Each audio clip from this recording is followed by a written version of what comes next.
Hey guys, this is Damian Leone, writer director of Terrifier 1 and 2, and you're listening to the Horror Squad podcast.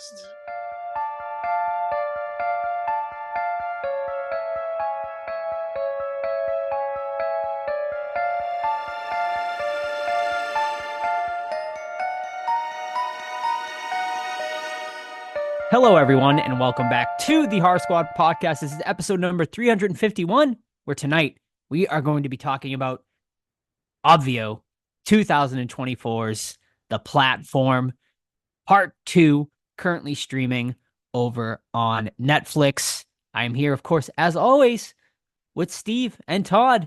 Gentlemen, it has arrived. We are here.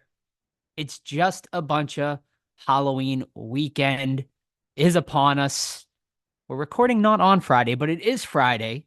So it is the start of It's Just a Bunch of Halloween weekend. We hope you can join us, everyone, for the entire weekend of events. If you're here, thank you so much for joining us. I know quite a few of our listeners have decided to make the trek. And if you didn't make it, I'm pretty sure it's going to happen next year as well. So hopefully you can make it out next year as well. Once again, head to itsjustabunchofhalloween.com if you do want to come last minute and use our code buncha horror squad 24 for 20% off of tonight's party. This Friday night, October 11th, is the Samhain celebration party. Come and join us. 20% off tickets. Use that code.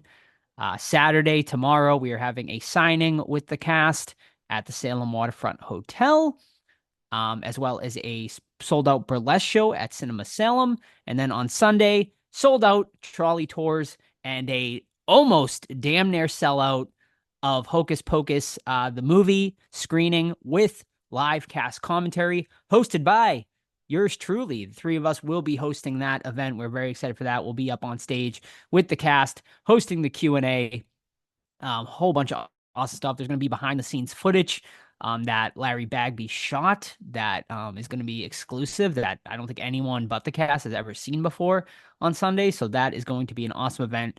Limited tickets still available for just a few of the events. So come out, join us. It's going to be amazing weekend.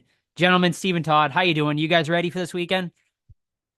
I think so. I mean, we're here, I think. So I think at this moment we are probably at the hotel, getting stuff ready, hanging out, drinking coffee, hopefully. And yeah, go from there. Excited. Yeah, I'm excited as well. It's only the third time that we're all together, the three of us, so it's going to be pretty cool to have like a full weekend hanging out together and with a lot of our listeners as well. You know, we've met a lot of them at this point, but there are a few new ones we're going to meet as well, and I'm really looking forward to that. So it'll be a great weekend, I'm sure. So don't miss out. You got like literally no time left, so Right. do it now. Absolutely, yeah. And Saturday, of course, at the signing, we are going to have a table set up. We're going to be hopefully doing a live podcast. We're going to see how things play out with that. So next week's episode, hopefully you'll be hearing a live podcast of all of us. So drop by the table. We're going to have free stickers. We're going to have some posters for our new movie, the final episode that we are filming. We are currently, do not forget, still crowdfunding that. You can head over to our Indiegogo campaign. And Todd, any updates? I don't know. We're still going strong, man. We have 53 of you supporters. Thank you very much. We have 36 days left. Like Joe mentioned, go over to Indiegogo and look up the final episode, a horror anthology. And we are right there with the horror films out there. So 88%, we're almost there. Gonna cross the finish line hopefully this week. Hell yeah. And yeah, we're gonna be filming actually this weekend. Some very important segments of the movie. We're very excited about that. So we'll give you guys an update on that for next week's episode.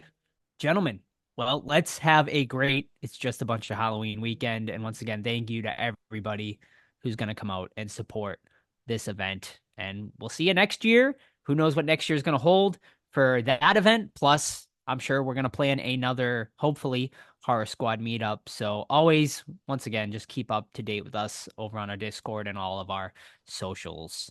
All right, Steve, are we ready then to spill a little tea this week? Yep, let's spill that tea. Oh, you want the tea? I'm sorry. We don't serve tea Nope. Instead, you get a cup of Joe. And now here's Joe with the news. Alrighty then. Thank you so much, Chuck. And here we go. This is your cup of Joe for this week. Let's get into some fun news to start off this podcast, and that is Terrifier 3. Happy Terrifier 3 release weekend as well, everybody. Art the Clown could not be hotter right now. And he's so hot that apparently people are fainting. People are throwing up in the theaters. I thought it was a, product placement ploy or whatever, industry plants or whatever, sort of being thrown out there, marketing ploys. However, I have seen from actual reliable sources, Emma, who people might know as Spooky Astronauts, made a TikTok saying she actually saw it happen in her theater. She is a very reliable source. So apparently people really are passing out in these theaters, getting queasy. I heard the first 10 minutes of this movie is absolutely fucking insane from early screenings. I have not read any spoilers yet or anything like that, but I'm hearing, be prepared, ladies and gentlemen. This movie is going to be crazy. And a big congratulations to them, because over in France, Terrifier 3 has become the first movie since 2006's Saw 3 to be banned to minors in their country. So that is a huge deal. Man, the Terrifier 3 train, the Terrifier train just will not stop. For those of you who don't know, I've been going out doing my street performing as Art the Clown downtown in Salem, Mass. And the amount of art fans has grown exponentially between last year and this year. It's truly, truly amazing. I know we keep saying it over and over again, but it really is just blowing my mind. And I was looking at my local theater, and fucking all the screenings are, almost full. So I think this is going to pull in a massive weekend. I wouldn't be surprised if it breaks some records for an indie horror film. So congratulations to them. Very excited. Gentlemen, what do you think? Do you think this is all sort of a marketing ploy, or do you think the hype is going to be real for this? I don't know. I think there is a little bit of marketing ploy. Things just happen at theaters, and they were almost waiting for it, so they can talk about it. I do think that the mainstream audience is probably not ready for what is to come. So I do believe that much. I wish the last movie, for the France thing wasn't Saw 3, because Saw 3 is not that crazy. I don't know. But whatever. It's pretty cool that they did that.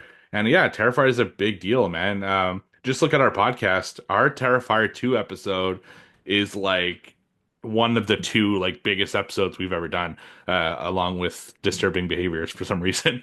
And yeah, so people love Art the Clown, man, and this is only going to bring more love to it. So we absolutely are covering it. Someone asked me in DMs if we were going to cover it. It's yeah, absolutely. We're going to do it not next week because of the whole bunch of Halloween thing, but the week after we're going to do Terrifier 3. So I'm looking forward to reviewing that.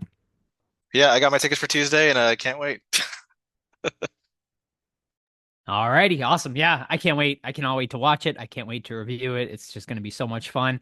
Can't wait to see how Tom Savini shows up in it. Chris Jericho. There's going to be a lot of fun cameos, as well as Jason Patric from Lost Boys fame. So, yeah. And also, Terrifier 4 has already been officially announced. I keep seeing rumors online that Damien Leone had mentioned that the fourth is going to be it. I just don't see how that's possible, considering that the popularity is getting, bigger and bigger. I just think if the popularity of this train continues up this slope that it's going up, I just think there's no way he's going to stop after 4. I mean, I'm sure he wants to go out and do more stuff. I know he's shown a lot of interest in making a Friday the 13th movie. And if the success continues for him, he very well may get his opportunity to direct a Friday the 13th movie. Todd, you're a big Friday the 13th fan. Would you want to see a Damien Leone directed Friday the 13th movie? I was thinking he'd be probably better for Nightmare on Elm Street, honestly. That's, Freddy and Art are kind of more similar than Art and Jason, but I just want anyone to make Jason movie at this point. Just right. Anybody. Get some money, put it together. Not anybody. Don't put it out there. I want somebody that respects the franchise. So you know what? He obviously would. So yeah, let's give it to Damien, see what we can do.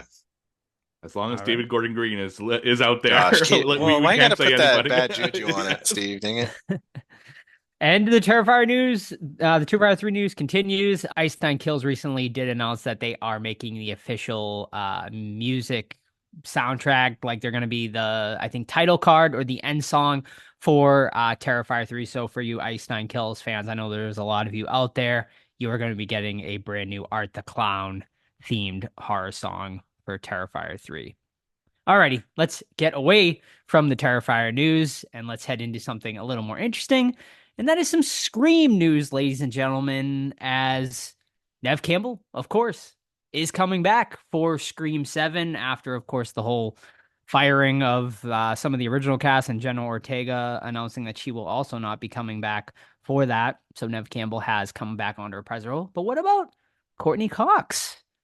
Well, it has come out recently that Courtney Cox has not officially signed on for Scream 7 yet. So where does that leave us with Gale Weathers? I mean, I think this is a money scheme probably for her. I'm sure she's like, well, fucking you guys are paying Nev Campbell, obviously, the money to come back. So pay my ass as well. What do you guys think? Like, do you care? Like if Courtney Cox doesn't come back? I mean, she has been the one that has been in every single Scream movie, not even Nev at this point hasn't been in it, but you're like, yeah, whatever, Nev's coming back now, so we don't need Courtney, or do you think she's a vital part of this Scream franchise? I just think it's been so fumbled that Mm. we're not going to get anything that's close to what it potentially could be. And I don't remember what happened to Gail in the last one either. So like I'm struggling with that. I know she had like a new boyfriend or something that got killed in the apartment, but after He gets murdered and she gets attacked. And then honestly, yeah. I don't remember what happens after that. Do we ever see her again? I honestly don't remember. I don't know. So like I am so lukewarm right now on this whole franchise just because how it's been fumbled from the rehash with what's her face that you just talked about to the last Melissa one that had Barrera. Marissa Barrera and whatever. So yeah, I honestly don't care. Like I don't even know where they would go with this. Like instead of just rebooting it all together and having David Arquette come back and actually finish him off the way he deserves. Yeah, I also like I just don't want them to shoehorn her in to the story, because at I some want to go point back to it's like, shoehorning. yeah, shoehorning. Yeah. Shoehorning. Can you explain? It's just like often it seems like they're just writing some of these characters in just for the sake of doing it. So if they have a good story with just Sydney, then just leave it just Sydney, in my opinion. Sydney the Killer, finally. No, I think it's too late No. to do that. It's too late. It would seem like I don't know. I think it wouldn't be Too received forced? well. Yeah. Does Matthew Lillard come back? At this So point, I don't think so. So hot right now, man. Like, What's he been doing? His twin, maybe. I mean, he's so popular in the con circuit right now. Plus, he just did Five Nights at Freddy's. He's coming back for the Five Nights at Freddy's sequels. Also, this is a great segue. He just released his own horror-themed tequila for you tequila what's it fans called? out there as well. I don't know. I didn't put it. I just read it. I was going to put it into horror news, and I was like, I got enough. I don't need to mention this, but I'm mentioning it now. So My parents are gonna be so mad at me. Tequila. There it is. But would you be mad? Like, would you? I mean, I know we've talked about this ad nauseam. Yeah. But would you, at this point, would you be like, would that be an eye roll thing, or would you be like, If he came that's back? cool? Yeah. I mean, I like it honestly because I love Stu and that's largely because Matthew Lillard is such a good actor. Would it be corny? Yeah, but it'd also be pretty badass if he's in jail or something, right? But I don't know. I honestly, what are they gonna do to make this interesting? It's so fucked up. Like I think that if they bring him back, the only way I really want to see him back is if As he a plays ghost. like a not a ghost, Ghost like, Billy? definitely not a Skeet. ghost. No, like a Mason from Hannibal type role where he's like severely disfigured and turned out to be like the architect between Nice. for Oh a my lot of God. stuff that's been going on in the It'll last be like few films. Jigsaw. he's like a I was gonna jig- say like the a- Amanda to Jigsaw. Yeah. But no, I actually just want him to be like obsessed, about the whole like Scream universe and I don't know, some kind of role where he's like severely disfigured and shit. I think that would be fun. But no, I don't think he'll come back. I mean, Funny talks. the original plot, I think it was for Scream 3, was he was supposed to come back and he was supposed to have a cult of Yeah. ghost faces, and then I think it was Columbine happened, so they scrapped they- it or something like They that. teased it in 7, right? Like someone was looking at like YouTube videos. This It's would be still 7, alive but or 6 Well, then, he the last one. yes, that's insane. Yeah, Like they that's kind right. of There's like a threw it out YouTube there a little bit. video. Yeah, yep. And then he even came back for part 6, uncredited. He's like in a ghost face mask and with the 2, no? flamethrower. Yeah, he's at the party. He's at the Yeah. party in 2 or 3. That's right. Canon. Which It's canon. Right. Yeah, that's right. yeah, yeah. Bring him back, cowards. Bring him back. And David Arquette. And they just all ghosts and they just all talk. That'd be so hang funny. out. It just became like it literally be like Ghostface. Like it's just Yeah, ghosts like Ghostface. fucking haunting. I mean, It- I mean, we're done with Ghost Billy now, right? Because the only reason he was there was because of Melissa Barrera's Sam Carpenter, right? I Like fucking it hope was, so, it was his yeah. daughter, so I don't think we're gonna so see Ghost dumb. Billy I ever fucking hate again. it every time I think about it. Where he like nods at the knife, like, shut up. He's still wearing the same fucking clothes. I- Like, I hope someday though we do get like the script of what like they were gonna do with the end of that trilogy, because like was she gonna go crazy? Like there was actually a decent setup there of like, you know, there was like sort of her like fighting against sort of the evil within her. So I was like starting to get curious after 6 to see where they were gonna go with that storyline. And I hope one day maybe we'll get something in, but we'll see. Yes. All right, gentlemen, this is a franchise I hope you can help me out with, because I have not watched much of it. Wolf Creek. Are you guys yeah, fans? Are you watched them both. familiar? Yeah. Well, what if I were to tell you it's coming back? What? Are you excited? Yeah, wow. What? With That's the right. Same dude? John Jarrett will return as Mick Taylor in what they're calling a franchise reboot. Creator Greg McLean, Deadline reports on this. Creator Greg McLean is back to reignite the franchise as a producer, while John Jarrett, of course, who plays Outback serial killer Mick Taylor, will return in the lead role. Resident Evil producer Jeremy Bolt is also on board, and Sean Lahaff, who directed Wolf Creek 2, will be directing this new one. And here is your plot. This time around, it's a family of American tourists who wander innocently into Taylor's hunting grounds when the parents sacrifice themselves to save their children. Wow, spoiler alerts right in this fucking plot. The kids find themselves alone, lost and hunted in the vast Australian wilderness. Will this fresh prey, 2 willy, resourceful Zoomers, prove harder for the aging predator to consume? Ugh. I hate that plot synopsis. Zoomers? What the fuck? But I Yeah, gotta I ask, wrote it. I don't know if I've ever actually watched a Wolf Creek in its entirety. So I asked the two of you, gentlemen, are you excited for a Wolf Creek reboot? Not really. I mean, the villain's pretty neat, and I think that part 2 has some really like random bursts of violence. But I don't know. It's just like a standard plot. The actor's really good, but I don't even know why they need a reboot. Just make a part 3. Like, it doesn't make any sense. You just go out to the wilderness and kill people. It's simple. Yeah, I've only seen the first one, and it's a really just standard slasher movie. Like, there's nothing special about it. The only thing special about it is that he's Australian. Like, there's just nothing. I don't know. It's not my favorite. And he says, "Oi." Pretty much it. Alrighty. Just a couple more bits of news to get through here. Quick one here. Congratulations. I know you guys will be excited for this one. Freddie Prinze Jr. has signed on for the I Know What You Did Last Summer Legacy sequel. He will be joining Gal Pal, of course, Julie, aka Jennifer Love Hewitt, in this Legacy sequel. Sarah Michelle Gellar, I don't know why she had to announce this, but she announced that she's not going to be coming back for Is this she Legacy dead? sequel. She fucking died. Like, clearly she's not coming back. Like, I unless mean, is it going to look be at Scream. Ghost, Yeah. Ghost Sarah Michelle Gellar telling Julie and Where the Freddie knife Prinze is. where to go. But yeah, she announced she won't be back. But Freddie Prinze and Freddie Prinze and Jennifer Love Hewitt will be coming back. I'm kind of have a little bit of nostalgia for that movie. It's not a great movie, but the fact they're coming back makes me slightly excited to watch it. Although it's probably going to be pretty bad. Here's what I think of that. All right. All A little fun. right. And the final bit of horror news I have this week is that Samara Weaving confirmed she will be returning for the Ready or Not sequel. Do we need a Ready or Not sequel? Probably No. not. Do we need a Platform 2 sequel? We're gonna No. find out after. Spoiler, Todd. Spoiler. We're gonna find out at the end of this episode. But Sarah Mara Weaver will be returning for Ready or Not Part 2, whatever it's going to be called, Ready or Not or Readiest I or like it. Not. I like the We'll ready or find not, ready or not order. readier and notter. We'll find out. But yeah, I mean, she's a delight. She's She's good. awesome.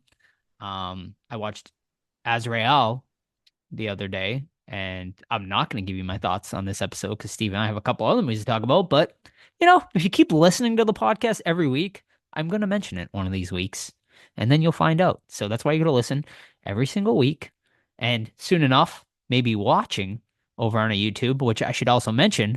We started putting video interviews over on our YouTube. We currently have video versions of our interview with Vanessa Shaw, Larry Bagby, and Tobias Jelinek, and then also Jason Marsden and his partner Remy D. So all of the Hocus Pocus interviews we recently did are now up over on our YouTube channel to watch. Go over, just search the Horror Squad podcast, and you'll find our YouTube channel. And I think within the next coming months, you may see our full episodes going up in video version, so you can see our ugly mugs every single week over on the YouTube. It's been talked about for a while, but I think it is finally going to happen after the busy October season. Alrighty. And that is it for horror news and our YouTube promotion for this week. Thank you, gentlemen.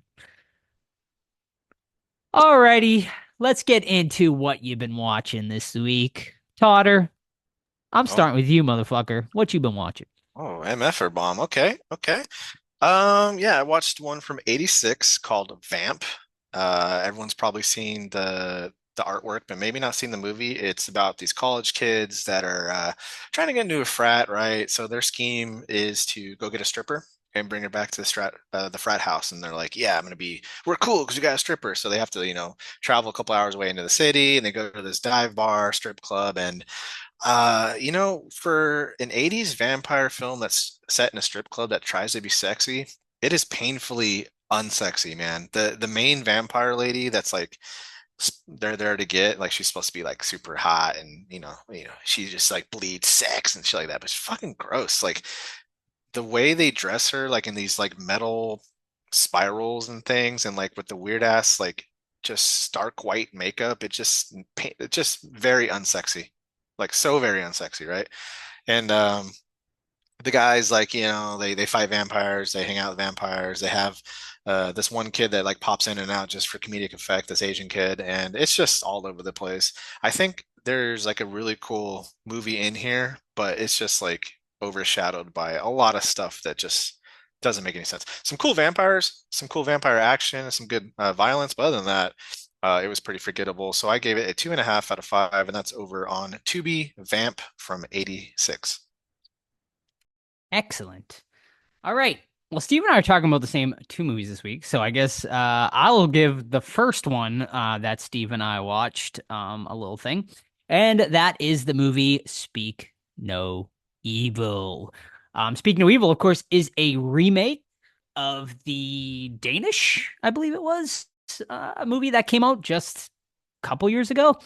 And yeah, I mean, I think all three of us pretty much loved it. I'm pretty sure it was in all of our top 10s from that year. So I think we were all hesitant going into the remake. However, they had a good cast, James McAvoy and stuff like that. So yeah, sat down and watched it the other day, and I gotta say, overall, I really enjoyed it for the most part.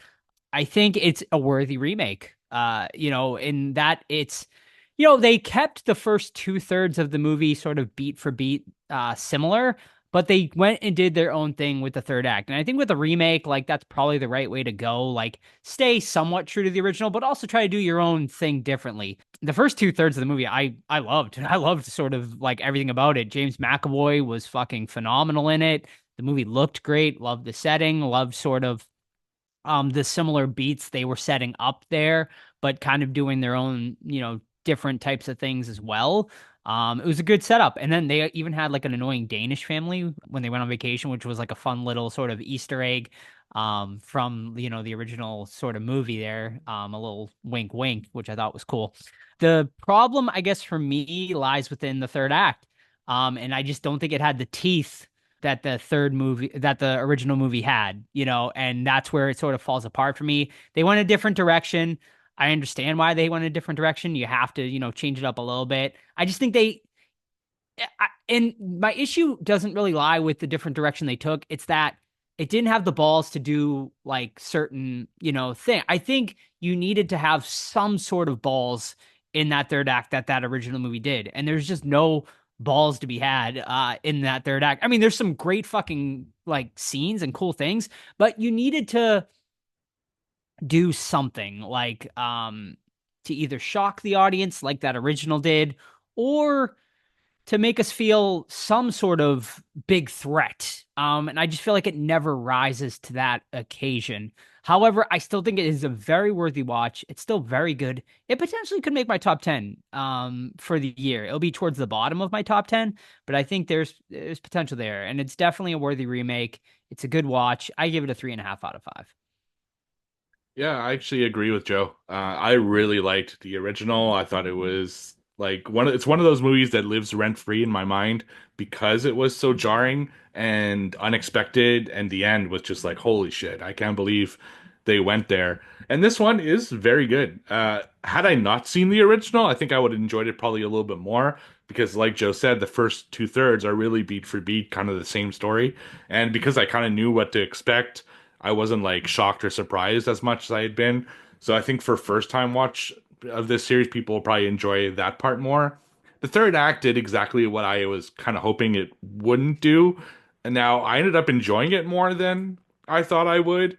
But when we first heard of an American remake of this Danish film, we're like, oh, they're just gonna fucking like, you know, make it super kind of boring and they won't go anywhere where the Danish film did. And that's kind of what happened in a way.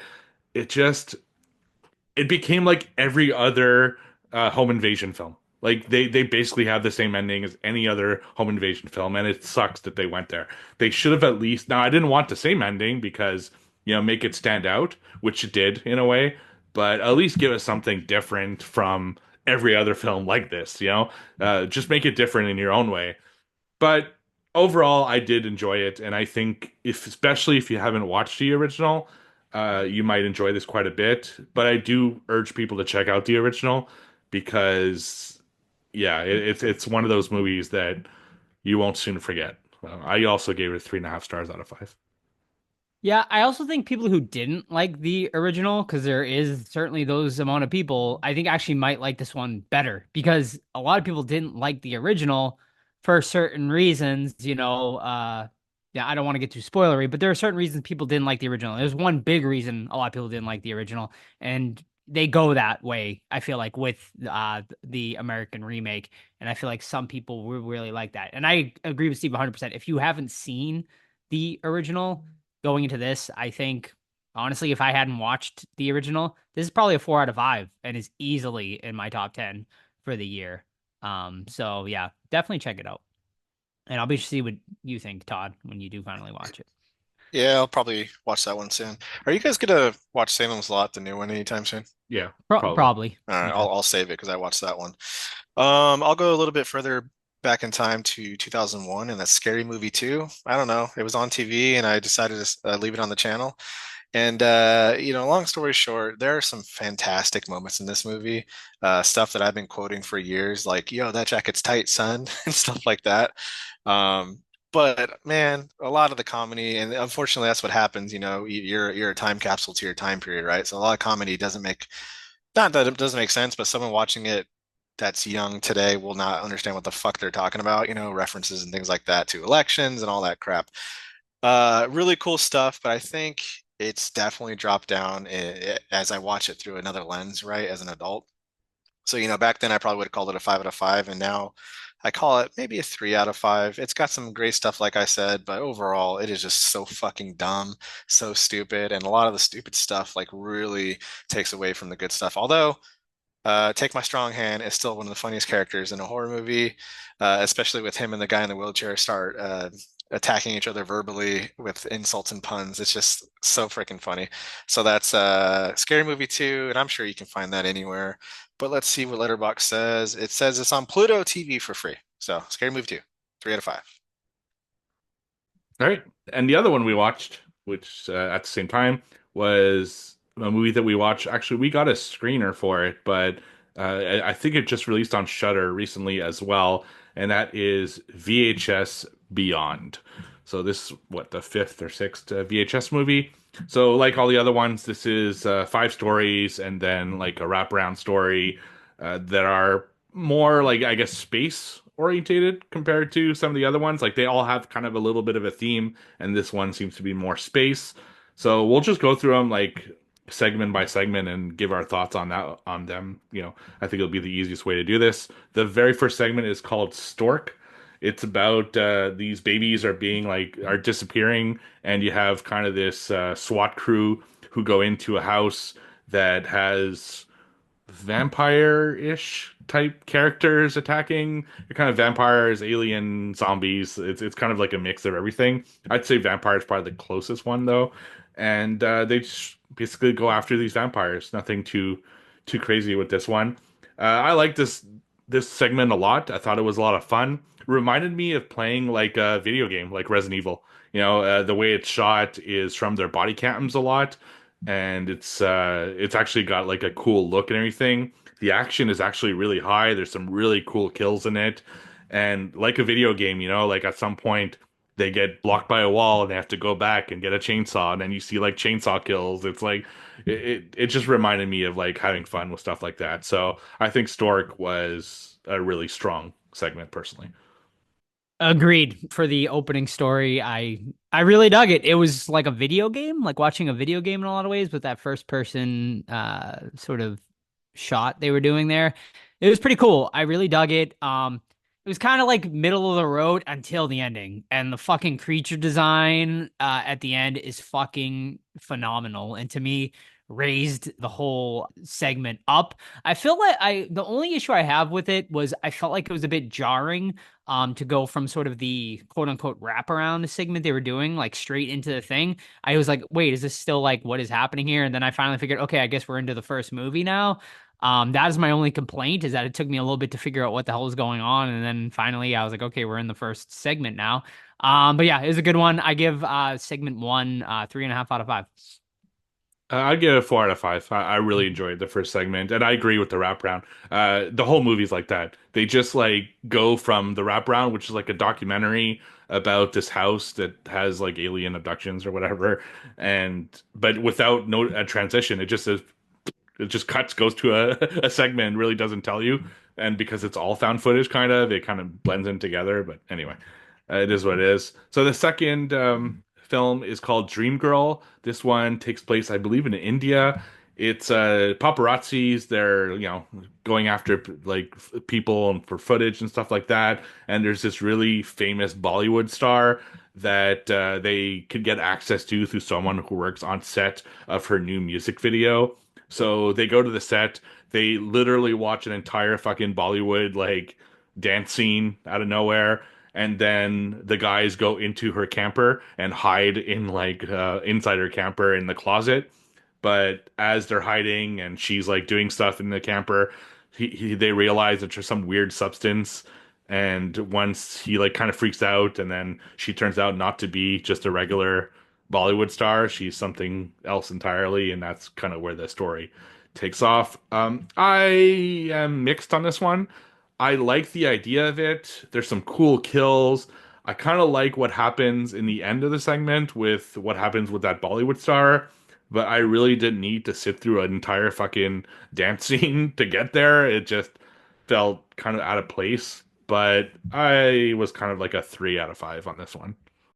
Yeah, this one was probably, I would say, my least favorite of the bunch. It's still not bad. I mean, the gore in this one is fucking top notch. Like, honestly, without the gore, this one is probably easily like the worst one of the bunch. But the gore definitely elevates this one to a pretty fun overall. experience. Like Steve said, there's a fucking like 5 minute literal like music video segment where it's like, okay, like completely unneeded, unnecessary in this, 15-20 minute segment. But yeah, I mean, there's some fun to be had here. I agree. I also give this one a 3 out of 5.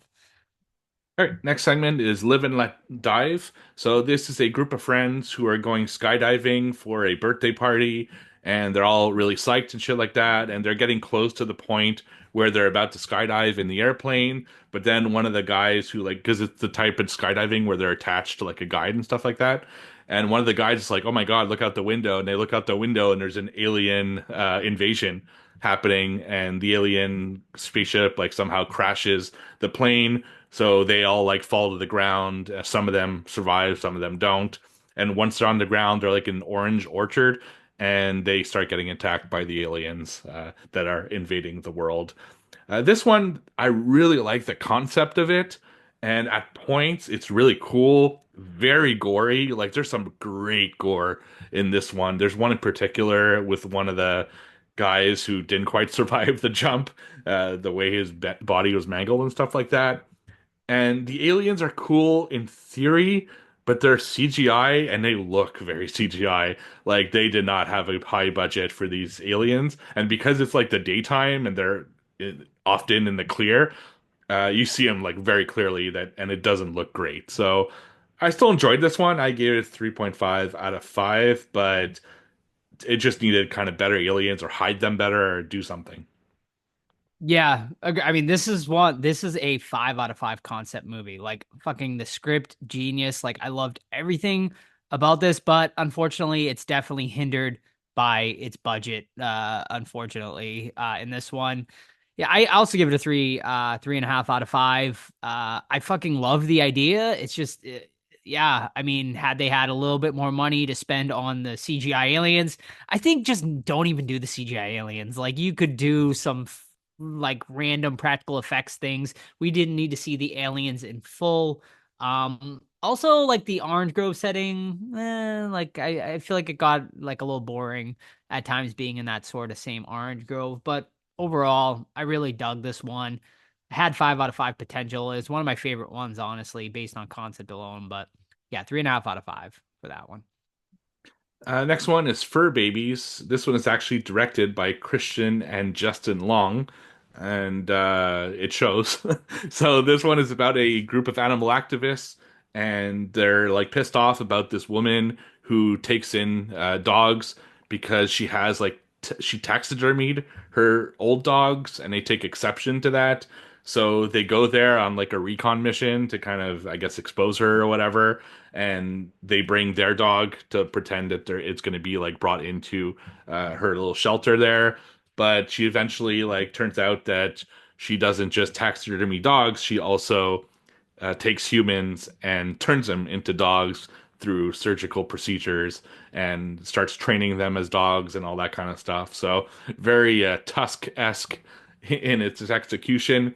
I personally really liked this one. It was weird as fuck. It didn't really fit into the theme of this VHS. It was really like kind of a left field segment, but I dug the fuck out of it. It was weird. It was so weird that I was like really drawn in. So I actually gave this one 4.5 out of 5. Yeah, I fucking love this one. This one is so fucking bizarre. Clearly Justin Long was heavily inspired by Tusk, like after starring in Tusk. Like this is basically Tusk, but with just a different sort of animal thing going on here. But yeah, this one is so fun, so cool, and just so fucking off the wall. I agree with Steve. It doesn't fit in with the alien theme at all that all the other ones sort of have going for it. But yeah, fucking bravo on this one. 4 out of 5 for me. Is Yeah. Justin Long in it too, or just directing? He's not. No, he's not. Oh, maybe he is, and we don't see it because there's like, Perhaps. yeah, there's Yeah. some things that could be him. Sounds pretty freaking cool. Yeah. It's a And good something one. I want to point out with this one that really impressed me is I feel like someone with a low budget could have made this because the Mhm. dogs don't look great, like the human dog hybrids, but it worked for the story. You know, it looked good for the story because she's not a professional like surgeon either. She's just like kind of grafting these things on humans, and yeah, very original, very cool segment. So almost worth watching just for this, to be honest. And finally, this is the one I was most looking forward to. It's called Stowaway. It was actually directed by Kate Siegel and written by Mike Flanagan. So very like kind of powerhouse names there. And of personal interest to myself, it's starring Alana Pierce, who's a video game commentator that I've been listening to for like a decade, I guess, at this point. And So yeah, looking at yeah. Uh, so this one is about a girl. She's like interested in aliens and stuff like that. So she's making kind of this documentary. She goes into the desert and she finds this like cave, and in the cave there's this opening which puts her into this really weird funkadelic fucking like world, and you don't know, is that her just like kind of experiencing things? Is she being abducted somehow? It's a weird fucking one. It actually reminded me a lot of The Outwaters, which I hated. And this is kind of how I feel about this one. Now, I didn't hate it as much as Outwaters because at least this was just like a 15 to 20-minute segment. And I really like Alana, so it was cool to see her. Although, super weird that she's talking American because she's Australian. And I've been hearing her Australian for years. And I talked about this a lot. There's no reason not to make her Australian. Like I hate when movies just give people accents that they don't need to have. It's off-putting for no reason. And yeah, it's just I don't know. It got too weird for me. It's just too like something I guess you need to watch high or something, you know. So I gave it actually like 1.5 or 2 out of 5 maybe. Yeah, I mean, I personally like this one. I kind of could see what you're saying about the Outwaters thing, but I think this worked well as a short. Had this been a full-length movie, I probably would have hated it. But I thought it was a cool concept of like her going into sort of this alien ship type organic thing and sort of like it sort of absorbing her. I thought it was like a cool idea. The imagery was pretty cool.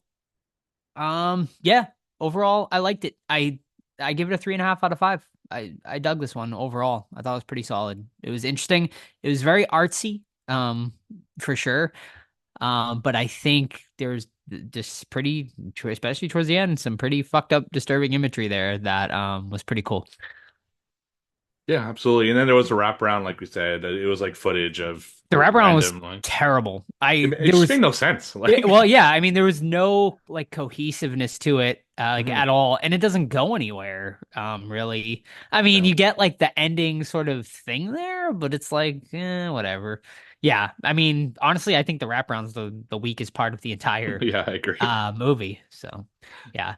All right. Yeah. I'll just say overall, I give it a 3.5 out of 5. I think it was strong overall. I don't think there was one terrible segment. Like my lowest rating on any of the segments is a 3 out of 5. So to me, that's a win. So yeah, 3.5 out of 5 as a whole for VHS Beyond. And I'm the same thing, 3.5 out of 5. It was fun. I had a lot of fun watching this. It was far better than VHS 85 last year. I like that it's kind of becoming an annual thing because I do look forward to them. You know, it's hit and miss like any anthology thing, but this one was more hit than miss for me. So I'd recommend people checking it out. Sweet. All right. Awesome. Todd.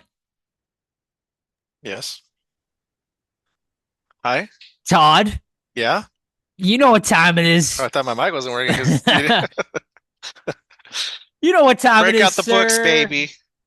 Bust out the books. It is time for another edition Hmm. of Get it. horror Get there. Come on. themed Come on, get it. Almost there. trivia. Very good. Are we gonna be doing this live? Because I would have to think of some. I think we could Next- skip trivia live. All right, cool. Yeah. Next week, yeah, we might skip trivia. We'll see, how We it will goes. do our punishment movie. So we'll talk Yes. about Oh. Day of the Dead Did you 2 guys Contagion. who didn't watch it? I haven't watched it yet, but I will Let's watch watch it it together. before Saturday. Saturday. We don't night, have let's time to it watch together. anything, We're gonna Todd. have, I'm Jeez. making time. You guys are fucking all about business. I'm way more excited just to hang out. So fuck. I mean, let's watch same. the movie, you motherfuckers. All right. It's a tight race. Todd and Joe tied 4 apiece. Steve in the cellar with 1. Quarter number 4. Who would like to lead off today? I'll go. Oh, I need to come back. It was a horrible week Confidence. last week. and pull I was mine. like editing it. I'm like, God damn it! You knew the answer to this, You Steve. idiot. Yeah, yeah. All right. I have a theme this week. I'm not going to tell you what it is, but if you figure it out, it will help you a little bit later as it'll dwindle down the choices. The theme is Dwindle not you the down. platform. So, Yeah, thank you. all right. Easy question, just a regular question. Oh, And I'm Nothing pretty sure fancy. you guys know this, so you'll have to be quick. What is the She full said. title of the second Ginger Dead Man movie? Ginger, Gary Busey's Revenge. I wish that'd be awesome. Ginger Dead Man. Dead Man. It's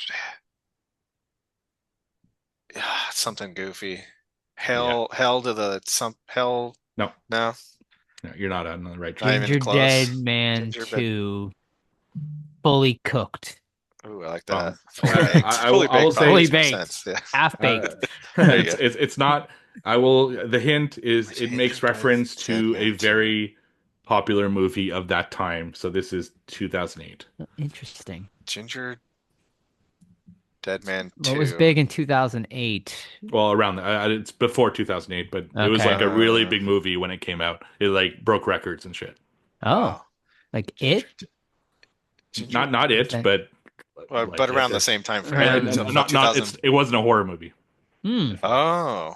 It's Ginger Dead Man 2, The Passion of Oh, you're so close. the Oh no! The Passion of the Of the ginger. Gingerbread Man. No. Christ. Oh, you're so close. I have it, Steve. The No, Passion You got to get the whole Passion of title. The Passion of the Bong. Wrong.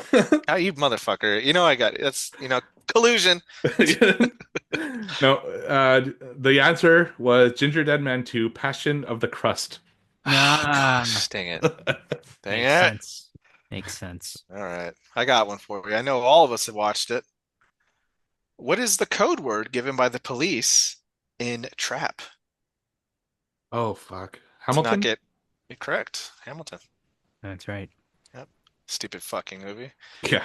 Like, Hey, I'm gonna tell everyone the secret. God, Everyone.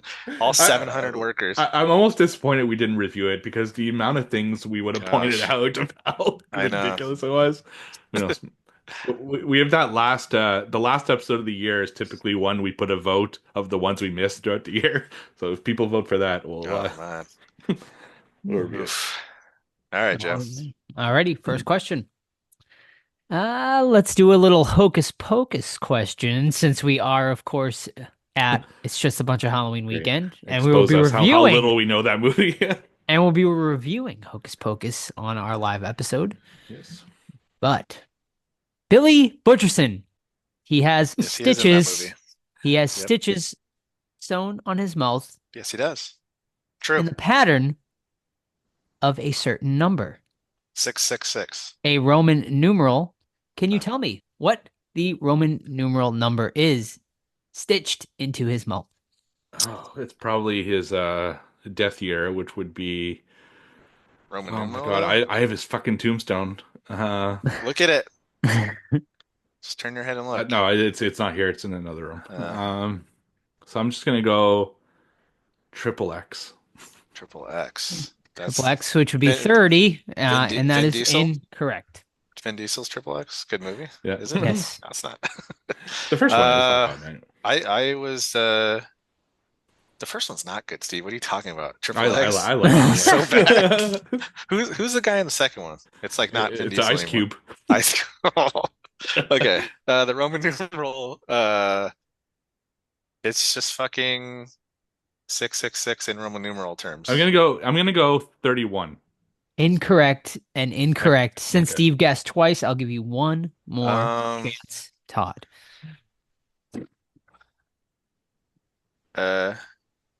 18. Incorrect, Steve. You were so close. You just had to Oh, close. reverse that number. Oh, 13? Unlucky number Oh. 13 stitched into Billy's mouth. Interesting. Sweet. Cool. I thought 31 for Halloween. Would have made sense. Makes sense. All right. Next one is guess the movie based off trivia and information about that movie. Okay. First, I'll give you a little bit of background on this movie. So it's a remake of a short film that was done before it. Okay. Okay. It has 3 sequels, so 4 movies total, not including the short. 4 movies total. Okay. There was a TV series based on it, but it only lasted 1 season. Hmm. Okay. Then I'm going to give you a few trivias for it. The climax at the San Diego Stadium was shot in a single day, and all of the extras at the climax were their own outfits.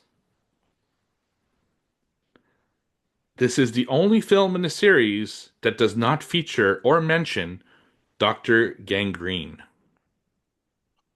Who the fuck is that? Some dickhead. There was a documentary about this movie and a series in What? 2023 called Screaming Soup. Screaming Soup. Gosh. And the He's making- last He's making all this up. He's just Todd. is this He's your saying- This is a bunch of you bullshit. read a new short for our movie and you're just fucking there's 4 movies It's a and a TV plot. show of this. Like, come on, it's not like a super obscure but it thing. only lasts 1 season. That's Yeah, but most TV shows Okay. do. Like, all right, final trivia. This is the one that I would have definitely gotten. The helicopter crash in the early scenes was unintentional. The tail rotor blades accidentally hit it's the ground. it's It's not Passion of the anything. Passion of the Crust. And then patching of the crust, yes. You can keep going. Sorry. Unintentional tail rotor hit the ground. Yeah. 1 second. Okay. Unintentional. Taylor accidentally hit the ground, caused the helicopters to spin out of control. Debris and top rotor blades narrowly missed the police officers in the scene and crew off camera. Oh. The pilot received minor injuries. After being pulled from the wreck, the 2 actors quickly ad-libbed the rest of the scene. The wreck was set on fire. The crash of the $60,000 rented helicopter used up more of the budget than all the other aspects of the film combined. Wasn't what I was thinking. So that's not it. Were you thinking? It's the one where John Landis directed Yeah, it. no, it's Yeah. not. Twilight Zone, the movie. Twilight Zone, yeah. That's what I was Piece of- thinking piece too. of shit, John Landis. I gave a lot of hints in there. If You you did. He did listen give a lot of carefully. hints. Yeah, You really did. I have no clue. you guys give up. Is this a horror movie? Yes, it's a horror podcast. What years Thank you. we thinking of here? This 70s. The first one is 70s. First one's 70s and based on a short film, 1 season of TV Documentaries about it. Documentary There's trivia, of green soup or something. something. I've You guys give up? no idea. Yeah. Yeah, I give up. It is Attack of the Killer Tomatoes. Ah, yes. Okay. I've The Killer Tomato. definitely seen it, but it's probably been a good It's terrible. long ass Fucking time. terrible. There was a bar next to where I grew up where they used to play it and to see who can stay the longest while watching it continuously and not like tapping out. So it was like if you fell asleep, you were out. If you just tapped out, you were out. And then you got like free drinks for a night. Well, they or haven't something. met you yet, then. No, well, this is like, like your bad my memories. grandmother told me that story, so this is like Ugh. 30 years ago. That's how she met your grandfather. Yeah, that's right. True story. She looked across the bar 31 hours into it. And she's like, All right, that would ready? actually make sense as to why I am the way I am. That's very true. Yes. You were conceived while watching Killer Yeah, well, Tomatoes. Killer Tomatoes Marathon in the back of the bar. by my Imagine. grandparents, Yeah. All right. How does Heather, who is the title character in Texas Chainsaw 3D, Hmm. the one with the nice eyes, And among also other in things, the final episode, the final final character. Oh, based the on Heather summoning. The Langenkamp, summoning. I'd imagine. Actually, That's- no. No? Oh, from Blair An Witch. homage to Blair Witch, yes. Oh, interesting. Sally, Texas Chainsaw Massacre. Yes. Interesting. Good for you. Nancy, Nancy, Nightmare on obviously. Elm Street. What's the guy's name? Jack. Jack. Jack Torrance. Torrance? Yep. Wow, look at this guy with these references. All right, so Heather, the main girl in Texas Chainsaw 3D, she runs into a carnival. What ride does she ride to get away from him? Oh, Leatherface. the Love Boat. Incorrect. Sorry, can you repeat that question? So Heather, the main girl, runs into a carnival in In what Texas Chainsaw movie? 3D, Texas Chainsaw 3D. So Oh, like okay. part 5 or 6, whatever. Yeah, She I don't remember rides- this movie at all. She rides a carnival ride to try to get away Yes. from I want Leatherface. one more guess. The name of the ride? No, just what it is. Is it? Oh, Like if it's a fucking is it a you dark need a ride? dark ride, but Yeah, like the that's spooky what dark the rides. love tunnel is. Yeah. Yeah, all right. it's no, it's not spooky. Okay. Okay, I'll wait till Joe guesses, and I'll get one more Love guess. tunnels are weird, man. They are. Is it the Funhouse? Incorrect. Funhouse would not be a ride. So Well, you know, it's kind of a. I mean, it's a walk attraction. Yeah. It's an attraction. All right, Steve, what you got? Is it a House of Mirrors?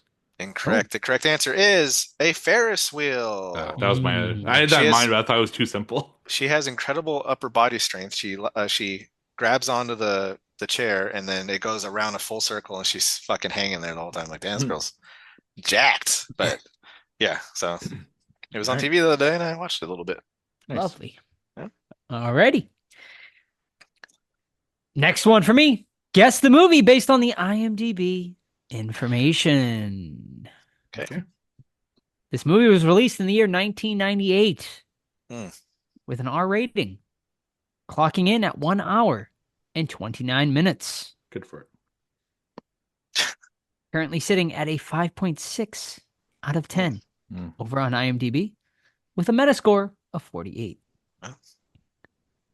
Categorized as dark comedy, supernatural horror, teen horror, comedy, horror, thriller, and slasher horror. I have one in mind, but So all of them. All of the horrors. Yes. gonna get ready because I got Okay, one. fire it off. I You got got in the it, big chamber. dog. Fire it no, off. I don't want to fire too early this time. Directed by Ronnie Yu. Ronnie Yu. And this 98? Yes. Starring, Yu. amongst other people, Nick Stable, The fuck is that?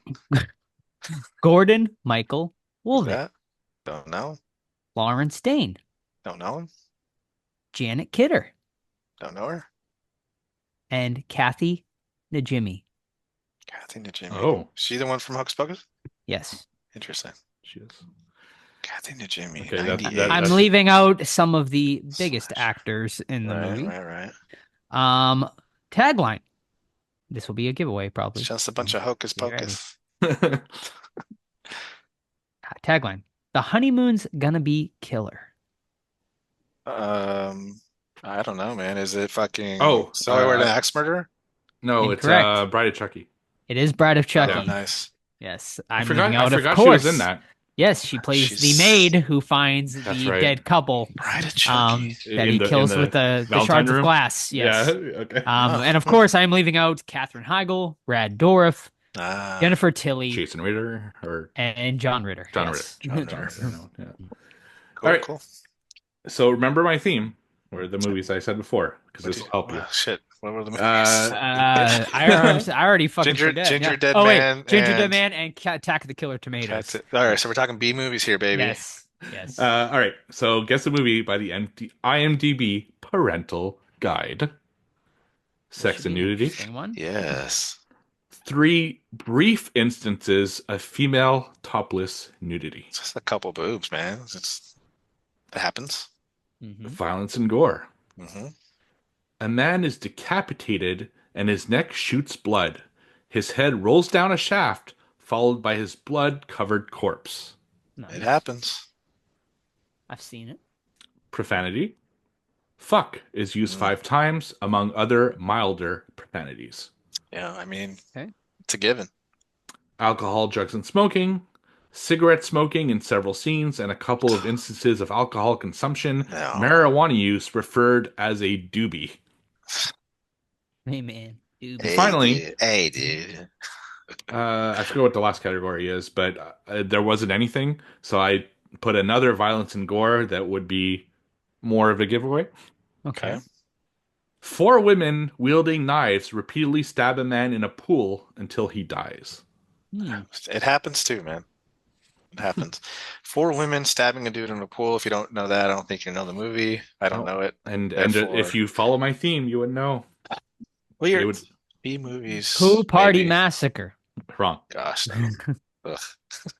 Well, I don't know. Ginger the Man, Attack of the Killer Tomatoes. So it's some sort of non-human being entity. I'm assuming that's probably doing the killing here. Well, it's 4 women killing, though. Is it Killer Pinata? Wrong. What year are we thinking? This was 80s, I'm pretty sure. 80s? 80s, I'm four, almost sure. four ladies getting their stab on. Uh, Oh, it's 92. Sorry. 92. Well, dang it. I'm just kidding. I have no idea. Drawing a blank. Yeah. All right, you guys get up? Yeah. You guys missed out on my theme completely. Yep. It was food related, as the Ah. platform with food. And it Yeah. was Auntie Lee's meat pies. Oh, that's a good one.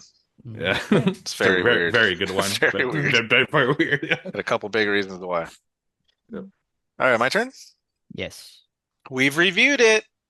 Tell me, Naturally. what is the name of the camp in The Burning? Ooh, Oh, it's a good one. no, I was going to say It's been a Arawak, while but since that's, I've seen it. Sleepaway That's Camp. Sleepaway Camp. Yep. Yeah. Camp Fortune? What was that? Fortune? Camp Fortune? Incorrect. Mm. You have the camp right. Yes. Yeah. Close, 50%. That's almost like saying passion. I mean, Yeah. all right, I'll give it to you if you give me the cash and the crust slot. The Burning's great. It's a great one. It is. Jason in Alexander. a while, though. Oof. Which George my character Costanza. in Special Delivery is named after the bully in Oh. The Burning. Nice. That name is Glazer. Mhm. Just fucking so dumb. Yeah, I couldn't tell you the name of the Nothing? camp. Me though. neither. No. Steven? Camp Blackfoot. I Camp never Blackfoot. wouldn't have guessed that in a million years. Alrighty, final one for tonight, gentlemen. Oh. Guess the movie. Based on the 3 letterboxed reviews. I could review this, but instead I'm going to take a shower because that's what this movie made me want to do more than anything. Oh, can I guess? Okay. Sure. To go, big Uh, man? Oh, do it, please. The Hills Have Eyes remake.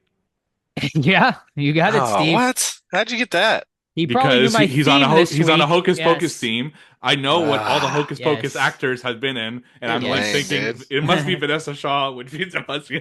Incorrect. Wow. Very correct. I'll Wow, read wow, I'll wow. read the other 2 reviews if you'd like. Probably one of the very few horror remakes that surpass the original. So that would have been either And- Dawn or Hills of Ice. Got it. Yep. And then the last one I had was half the time this movie was really boring, and the other half was just like, let's see how many shocking and disturbing things we can put on screen at once. I don't agree with that review. I agree. I don't agree with it either. But Well, Yeah. But people should check out our interview with Vanessa Shaw because she does go in depth in that movie and Yes. talks about really interesting stuff. So check Mhm. that out. It's on YouTube, the Yep. video there you version, go. or in the episode. I forget which episode we did that for. Oh, we Hills A Have few Eyes. episodes back. Oh, Yeah, it was the Hills Have Eyes remake Yep. episode. So, all right, Todd. All right, big night for Steve. Coming back, baby, with a strong 3. Joe and I both at 0, Whew. which a 3-way tie. I'm back, 4-4-4. baby. He's back. All right. He's back like a See? bad case of hemorrhoids. All right. We'll see what next week brings. Thank you, Or 2 weeks gentlemen. from now. Or Yeah, 2 weeks from now. now. Alrighty. Thank you, gentlemen. All right. And that brings us to Obvio, Obvio. our main event of the evening, 2024's The Platform 2, directed by Galder Gatzulu Uriutia.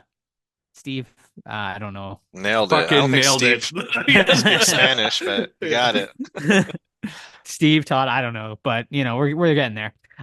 Starring Milena Smith, Hovik, Kerchukrian, Natalia, Tina, Oscar, Haneda, and Ivan Masugwe. Nailed it. It's a tough one on these foreign films, ladies and gentlemen. I'm sorry. Plot. A thrilling physical journey that allows an approach to the darkness where it is scary to look It appeals to the viewer's civil responsibility and forces them to face the limits of their own solidarity. Wow, that was interesting. What an interesting plot synopsis. One I don't even fully understand. So Todd, help me understand Help you? this movie better. Help me help Well, everyone. let me help you with that. Thank you. Jerry Maguire. Is that Jerry Maguire? Help me help you. Good movie. All You right, complete me, so Todd. you complete me, you son of a bitch. Show me the money. Who's coming with me? I'm not okay. Let's go. Let's move on. All right, so we open on some, soon to be prisoners slash guests slash volunteers, whatever, to the platform, right? They're sitting in like interview room, and they're talking about like, what's your favorite food? And he's like, one guy's like pizza. Another girl is like, whatever the fuck the food is, I don't know what it is. Croquettes. Croquettes, That's whatever the fuck nuggets the food for is. fancy people. That's chicken nuggets? Yeah. I thought it was like some stuffed ball kind of like crunch Yeah, isn't it thing. like a ball stuffed with like It's probably like European cordon croquette. bleu or something? That's what I was thinking, something like Yeah. that, Yeah. yeah. Yeah, and then we just jump right into the pit, man. We're with this heavyset guy and this girl. The guy loves pizza, dude. He fucking loves it. He says he eats it every fucking day. He can't live without it. But he also has some like weird mental health issues going on. We get some glimpses of it, right? Where like apparently he might be a criminal. He might have had a family of his own that he abandoned. He might have done some criminal activities, some grotesque things, and he just needs some time alone, right? And the girl, she volunteered to be in the platform because she wants some time, which we eventually learned to forgive herself for something that happened, which we won't go into right now. I completely forgot their names already, but it's a guy and a chick. And it turns out that the platform, the prisoners are kind of starting their own little rules, right? Their own laws saying like, hey, there's 333 levels to this thing. Everyone can fucking eat if you only eat what you told the people you wanted to eat, right? So the guy's favorite food's pizza. He gets the pizza, and the girl gets whatever the chicken nuggets. And then the guy below him, if you fucking ordered a vanilla Coke, sucks for you. You're gonna be dead soon, but you only get the vanilla Coke, right? And so on and so on and so on. So it turns out like they've been trying to like work together. And of course, there's some fucking pricks that just want to eat everything. They want to stamp their feet in it. They want to probably shit in it, piss in it, whatever you want to do. And they came up with some people called the Anointed Ones, which are like, I guess, the enforcers slash like false gods or whatever, if you will, of this platform. And they enforce the laws and they ride the platform down and beat the shit out of the people. They torture them, they kill them, whatever, just to enforce the rules. And now we're following along with the characters as they try to deal with this world, deal with the personal problems they had that brought them to it, and then of course with like surviving in this prison where everyone's just fucking trying to eat food and not die. I think I didn't watch the first one again, so I don't know if it still holds up. I remember really liking it. It was on the top 10 of that year.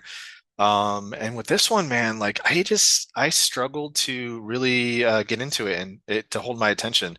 There was some cool stuff. Like I think the acting was fine.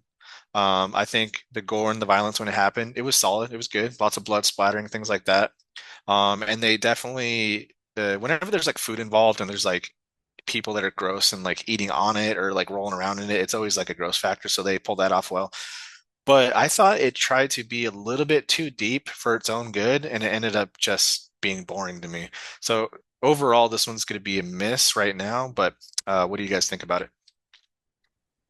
Yeah, like I fucking loved the first platform movie. I think it was my number 2 of the year from that year. I think it was Steve's number 1 if I'm not mistaken. So man, I fucking loved it. However, like I was just not excited for this sequel at all. Even when it was announced, like I'm just like it just seemed like rather needless for the most part. But I was like, all right, like we'll see how this plays out. Like, but I'm not gonna lie, like going into this, I mean, I probably wasn't even in the right mindset. I just like was not like up for this movie.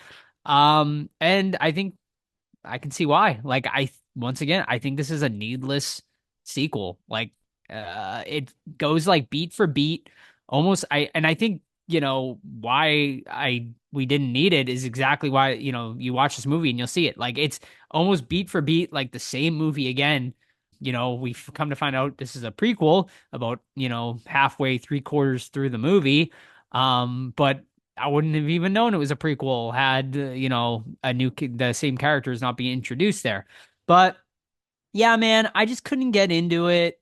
I do think like I was like entertained though. Like I don't think it's like a terrible movie or anything like that. Like it was just like watching the same movie over again. And then we get into the ending, which we'll have to discuss because I don't know what the fuck happened at the end of this movie. Like I was so lost and I'm like, is this just like way over my head here? Or am I supposed to like know what the fuck is going on? Like once they head towards the bottom of this thing, because like at the last movie, like they get to the bottom and it's sort of just like sort of the end of like this pit of despair and hell, which the first movie was awesome dealing with that stuff. And this one, we get into some really like weird and bizarre shit. Um, so yeah, man, like I just feel once again, just like the one word I come up with after watching this movie is needless and unnecessary. So my feelings are different than you guys, I think.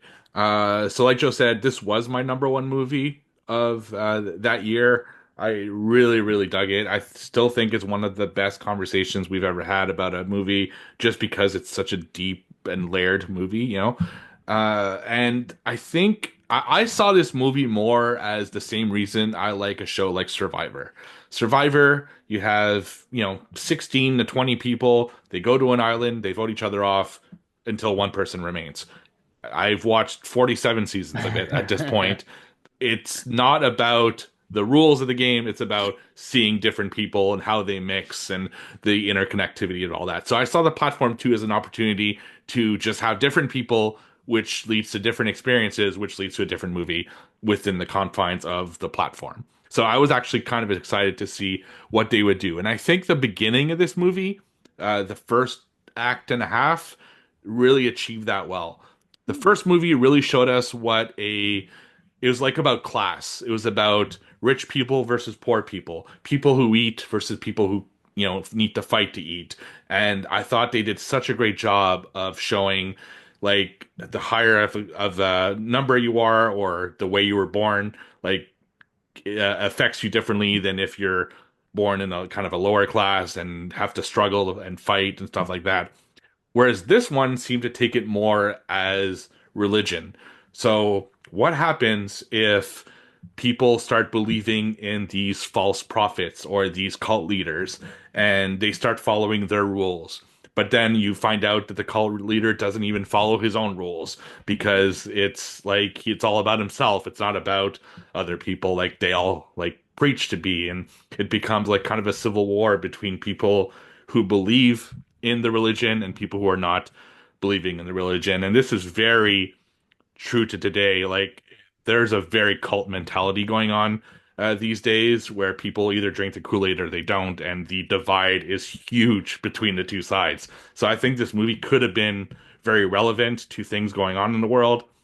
But then it got super fucking weird in the second act, or the second to third act, where they start introducing these elements where the platform doesn't seem to be like really human anymore, or at least not of this world. They introduce elements where it might be like some kind of purgatory or some kind of otherworldly thing, and that's where it kind of lost me a little bit. I thought just having the platform as presented and maybe giving us a little bit more hints of as what's going on would have been more interesting than going into this weird fucking like kind of thing that they do at level 333 and other stuff like that. So I enjoyed it, but I was disappointed as well. Yeah, I mean, like, I think what made the first one so good was that it was something different and very original for the most part. And I think you're right. Like, I think that's also why I stopped watching Survivor because it became like, to me, it became the same thing. Like, I just got bored with it. So I could see why you'd get enjoyment, like if you watched all 47 seasons of that show. But yeah, for me, it was just like it just became like too repetitive. Just seeing like the same thing I saw in that first movie. It's like, all right, can we try to do something different here? And I guess they tried to do something different with the ending, but it's like we didn't get that in that first movie. And if this is supposed to be a quote unquote prequel, they get down to level 333 and it's a completely different thing. So to me, it's kind of like they're like, it was kind of like, okay, the first one was so successful. Let's like write a script, but like they didn't have the first movie in mind of how to like connect it together. It's like, all right, let's like do the same sort of idea, but try to introduce new things, but like without sort of making it cohesive. I don't think it needed to be a prequel. Like, why bring that same character back? That was completely unnecessary to me too. Just make it a sequel. I thought that honestly, it made it a little more confusing for me. I'm like, oh, this guy's back. Like, I forgot he wasn't like, and I'm like, and then I started. I honestly, I'm not even gonna lie. I didn't even know it was a prequel until after I watched the movie and read. I didn't some even know until you Letterboxd said that right reviews. now. Right? Yeah. Really?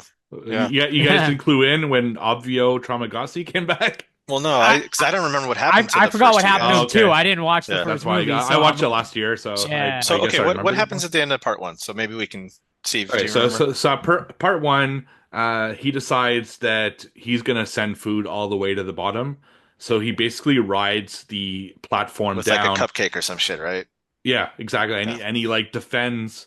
With the kid, he wants to save the child. Yeah, he right? wants to save a Yeah. child, and there are like a couple of them where they're defending like the food so they can get all the way to the bottom, Right. and like essentially like beat the system. And Where did the kid come from?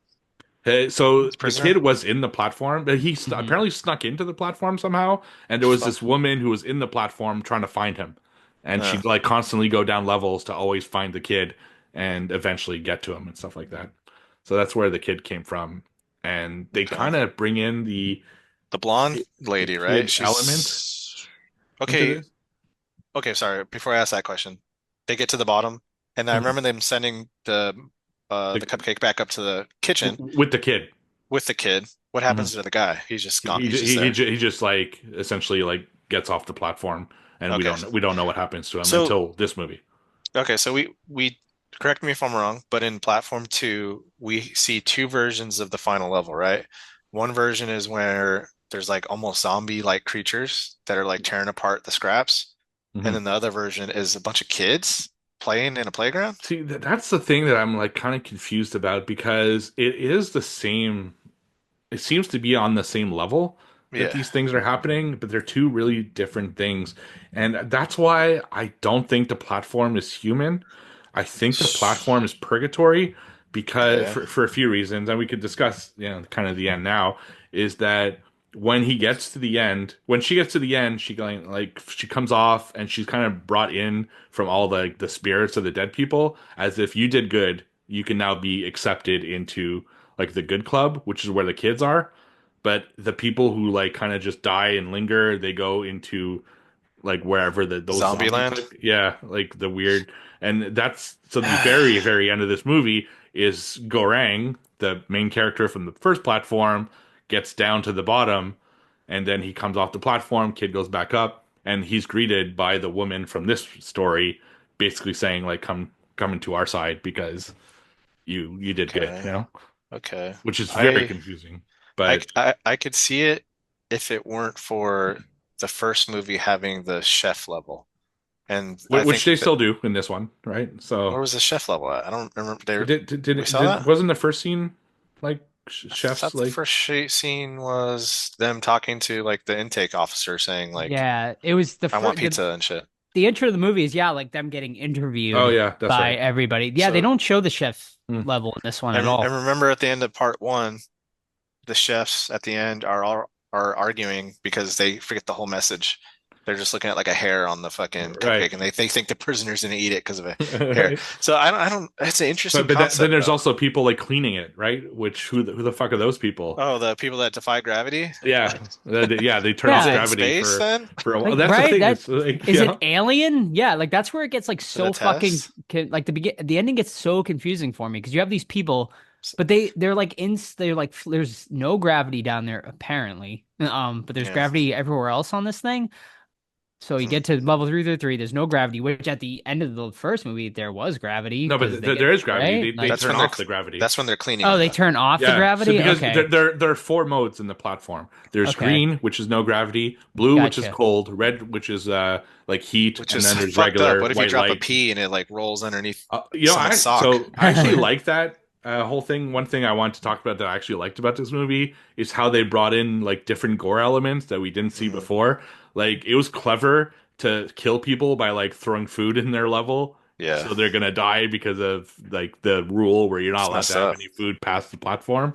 I liked that they were tying people to the fucking That's platform brutal. and like that was making them brutal. ride down and getting like spit on and fucking kicked as they The come down. The whole the like arm removing oh, scene and that Yeah. reminded me of Snowpiercer. It was also very disturbing where they talked about tying the female up and sending her nude oh my down. god. Well, they show that, and yeah, it's That's brutal. true. Like, Yeah, it's like, we don't eesh. see her fate, but I mean, she's just gonna Yeah, get fucking Yeah. essentially probably It's raped crazy and that this fucking actress, mutilated. right. And this actress who's known for Harry Potter has been like fucking in weird ass nude scenes in every movie I've seen since Harry Potter. She's in her. I didn't even know that. She's Nymphadora, The Nymphadora Tonks. Fedora. She's one of the like main characters. So I have a question. How did our main lady, how did she not succumb to the gas? She ate a painting, but what the fuck does that mean? I think it had some kind of like element that was in the paint for that Okay. specific part of the painting too, where like the weird dog thing was. How would she know that? That because the girl told her. How would she Because know that? she was a scientist and she knew exactly what gas they used and she knew exactly what counter to that gas. She said you could choke on the paper, which will kill you, but it's your only shot at like escaping while the gas is Okay. active. So did the girl with the painting know this beforehand, or did she get lucky by choosing a painting as her item? So the girl who chose the painting, I think, knew because she specifically picked that painting, right, Right. to go No, no, no. down. She didn't.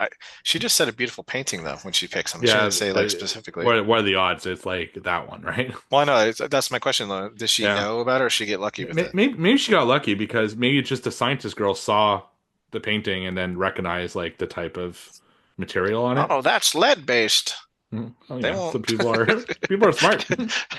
Okay. Like our boy I Ivan there at the beginning, he was a scientist too, and he looked like a fucking Naki from dude, Cemetery damn it! Man. Why'd you fucking steal my line? Son of a bitch! I wrote it down that I couldn't take him seriously because he looked like Nagi from Yeah. fucking Cemetery hey, Man. it kind of did, yeah. I did not like that guy, man. He was creeping me out the entire movie. He's Yeah, interesting they- though. he I was was sad when he interesting. died. Were Yeah, you? he kind of became like a decent, well, he wasn't decent, but he kind of became likable. Because you thought he was gonna be like this fucking horrible person, but he started like actually like, you know, like bonding with the main female character and stuff, and he was actually trying to make the right decisions and like helping. Because you thought when you first meet him, oh, he's just gonna fucking not go along with anything, and he ends up going along with the class system and stuff like that. And then the guilt he feels when he, and ends up killing himself because of it. Yeah, it was interesting. He had an interesting arc.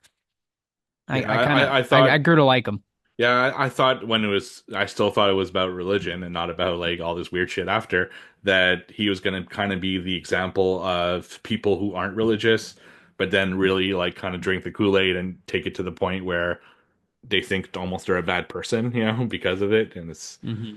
it's, yeah, I thought it would That's be interesting, good. but then you also, I think your theories work, but not together. Like you have to, like, is there a right answer to this? I mean, the filmmaker But, probably knows, right? But based on what we see, what is the strongest thing? Like, what's the strongest evidence we well, have? I know, that's the problem. There isn't, right? It's like yeah. he kind of goes all over the place, especially Yeah, with what happens there's later.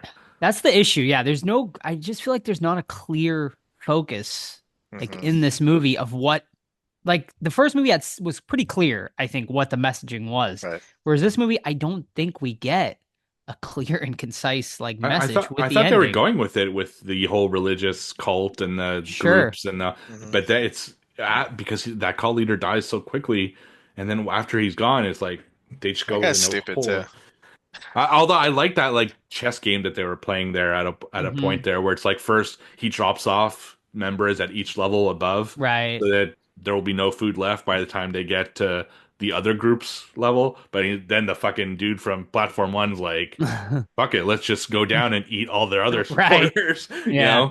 I thought that was really cool. And I thought that escalating war was Mhm. interesting, but Yeah. then it kind of just they fought, they died, they ended, and it was done. It's like, Yeah, oh they all wiped each other out, which was yeah, it was Right. anticlimactic. anticlimactic. Yeah, Yeah. Because it was a Yeah. really cool scene. No, agreed. Like I think the first movie had like a goal, right? It was like we Mhm. have to save this child. Like he's innocent. Like all of us maybe not be innocent, but it's like Right. you save the innocents, sort of the weak, which is Mhm. like with the hierarchy and everything. Whereas this one, it's like I just the messaging is so like I don't like what is the message behind like those pile of children, right? And like all of them trying to pile to get to like King of the Hill, I guess. Like is it like right. why children? Like and then why are we floating in space with no Uh, gravity is at it the all in her end? head? I don't know. Yeah, I mean I just feel like I don't know. I'd love to talk to the filmmaker and be like, I don't know.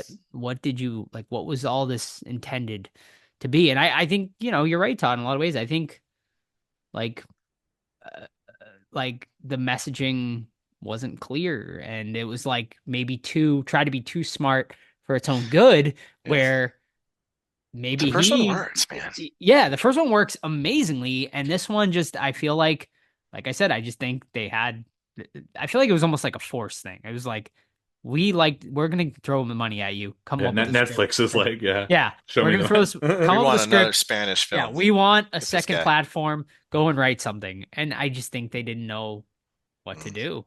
And they maybe had a thought and they're like, clearly the director or the writer or whoever did, wrote this script knows what the Right. messaging is. Okay. I don't. So, I, sorry, go ahead. no, I don't. I don't know what this movie was trying to say. All right. So we do this often, and I really don't know the answer. What is the better version of this film? Is it sticking with the religion? Fucking aliens? Purgatory? Is it keeping it straight where we're doing this cast system where we just watch how it plays out and that's the movie? There's nothing special to it, nothing tricky. What would be the better version of this film? Like, what would you It's a what good would you question. prefer to see? It's honestly a good question. I just think just make it make sense. Like, because I don't know what I watched. Like after once I got to the ending, I was just like, I didn't feel anything. You know what I mean? Whereas in that first movie, I felt a lot throughout the ride, even though the end of the movie, we don't even get a clear and concise thing of like what happens, right? Like they're rising to the top and we don't know what the fuck's gonna happen at the end of that first movie. But it's like, wow, that ride was fucking amazing. Like, and I loved everything about it. Whereas this one, it's like the ride was too similar. And then I don't even know what the fuck happened by the time we get to that last 15, 20 minutes. And I'm just like, and then it just ends. And I'm just like, okay. Like I just felt empty. See, I thought about this last night because I had an idea of where the film was going, and it Mm-hmm. didn't go there at all. So I thought, so when they first start for talking about like the anointed people, and then they talked about the master, I thought the master was going to be Goreng from the first film. I thought he was the one because he's the one who fought the revolution in the first That film. would have He's been the one cool. who went to the bottom. And I thought this whole thing was about these two sides and they're fighting and everything. And finally, she meets the master, and she essentially goes like, "So what is the secret to the platform?" And he says, "Nothing. Like there is no. I've seen it all, and you don't get out of here. Like there's no Right. escape. Like make it a fucking bleak.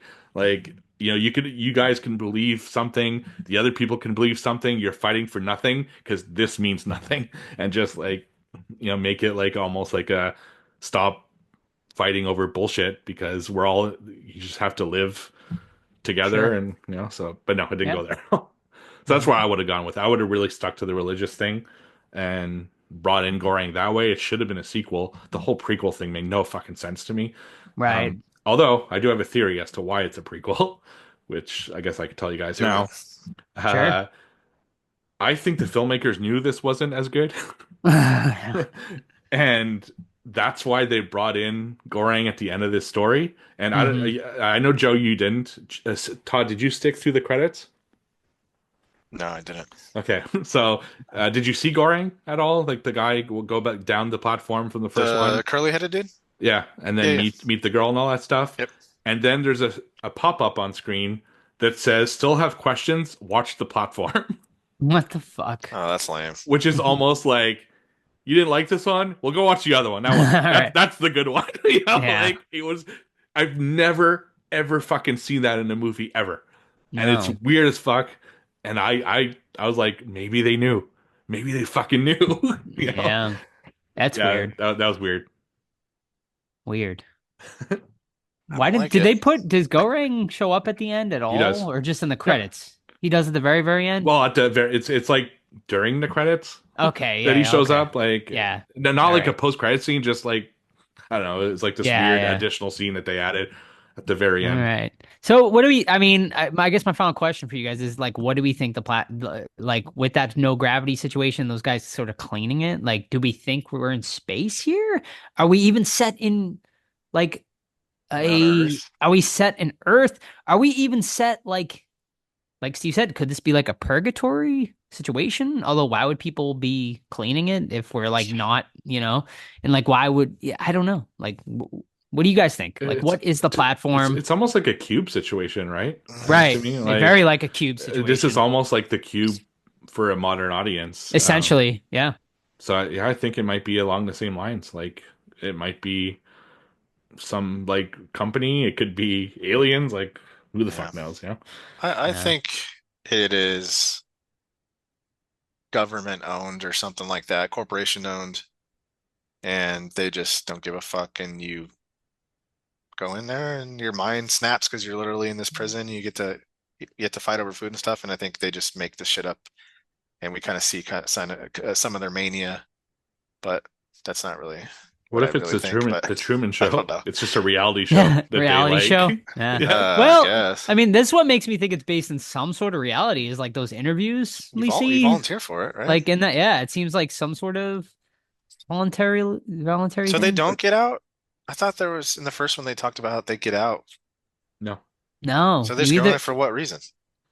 Oh, they're supposed to get out. Wasn't They there give themselves a money sentence. or something? Was it? Oh, a Oh. sentence. Okay. It's a wish that it grants you a wish if you Oh, finish okay. your sentence. Gotcha.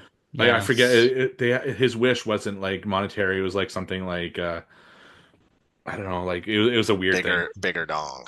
thing. Yeah.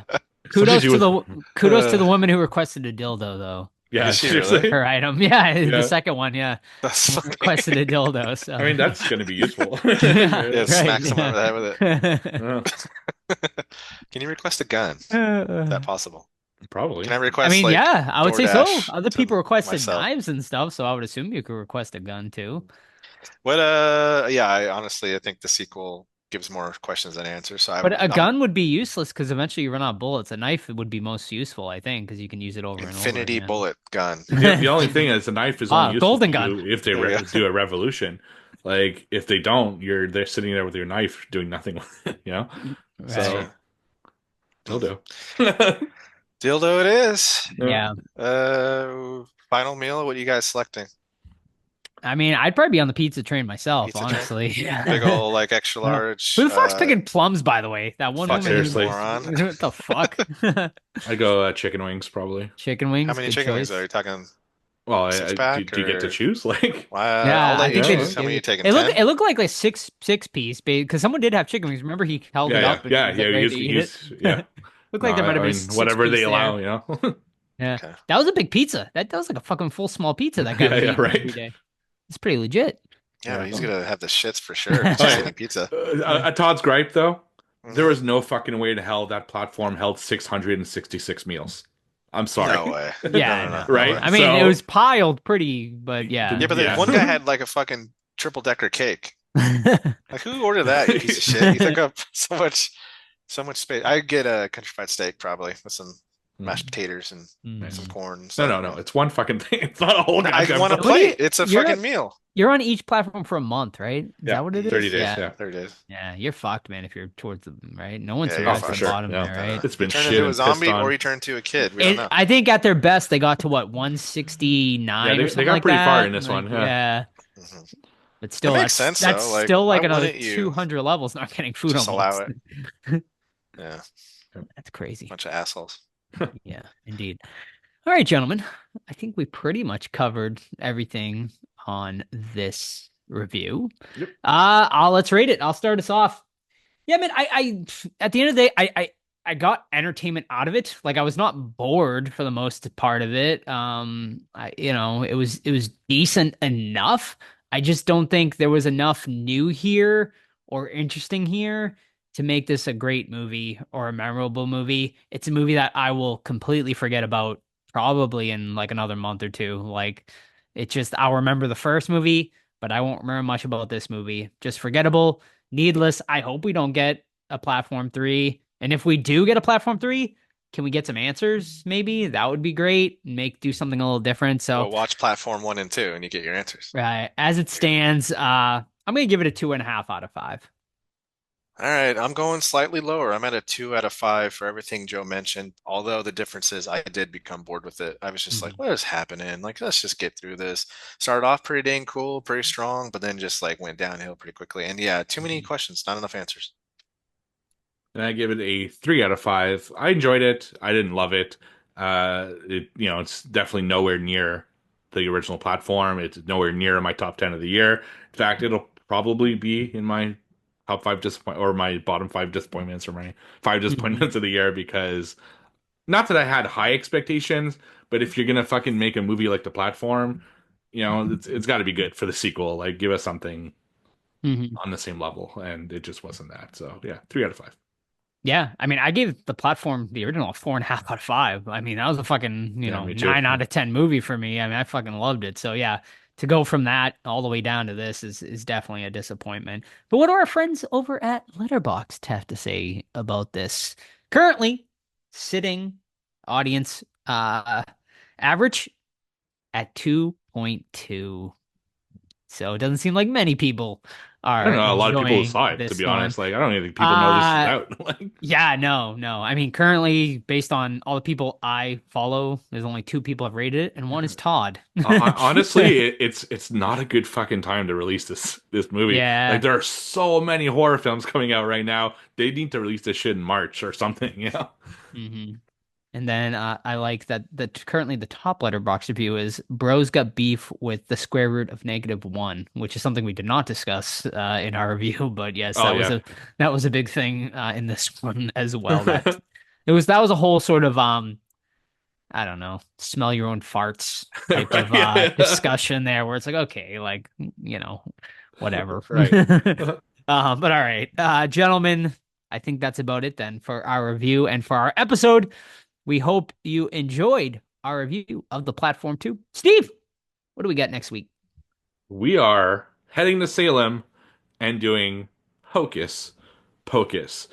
What that episode is going to look like or sound like, I It's gonna no sound like fucking clue. total shit. I have no idea. Like, honestly, it might sound like us at the con, which is what I'm hoping. It might be us recording very tired on Tuesday. I don't know. There might be interviews. I have no idea. Oh, we're doing it We're gonna record regardless. everything. It's- I'm gonna try to piece something together, so it's gonna be different than usual. But yeah, we'll have something out by next week. Yeah, It's gonna be a Hocus 5 hour is- long episode of us just Yeah. talking. Right. It'll be interesting. It'll be an interesting experiment for us. Mhm. Absolutely. Yeah. We'll see. We're going to see how this plays out, ladies and gentlemen. We're going to attempt a live episode at the event.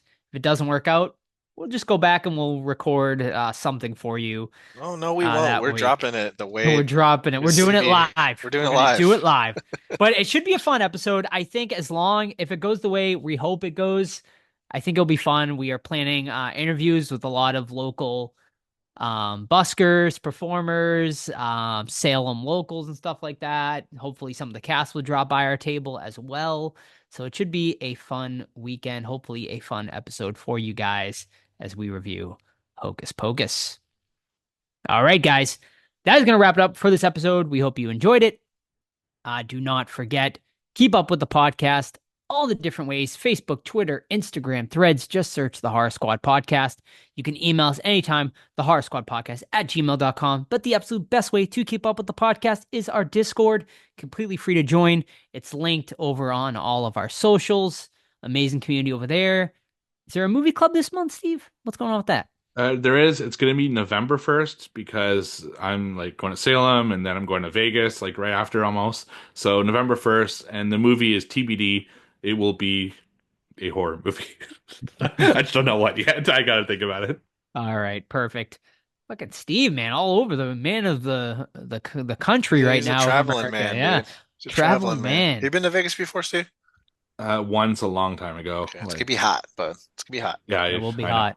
Yeah, Hot and a lot of people offering Yes. you all sorts of drugs, I'm no sure. matter where you go. and prostitution cards. Prostitutes, yeah. Yes. yeah. But all right, yeah, all right. So also, so yeah, join our Discord, completely free to join. Awesome community over there. Movie club every month, along with a bunch of other stuff. It's linked, like I said. Also, you can buy merch, tpublic.com, the Horror Squad podcast. We actually just dropped the final episode t-shirts. So if you want to support our movie, you can go over there and buy the final episode t-shirts. Steve and I bought one each to see how it looks. It came out pretty cool, so we can confidently say you can go and order those. That money really doesn't go to us. It goes to TeePublic, but if you want to support the movie, tell your friends about it. I think we get like $1 or $2 per t-shirt. Go So to Indiegogo if you want to support the yeah, movie. if you want to support the movie, go to Indiegogo. But if you do want to support the movie, wear a t-shirt, get people talking about it, let them see the poster, tell your friends, tell everyone about it. You can do that as well. We would appreciate that. Also, no more events this year. So no more. You're either at It's Just a Bunch of Halloween, or we'll see you next year at next year's event.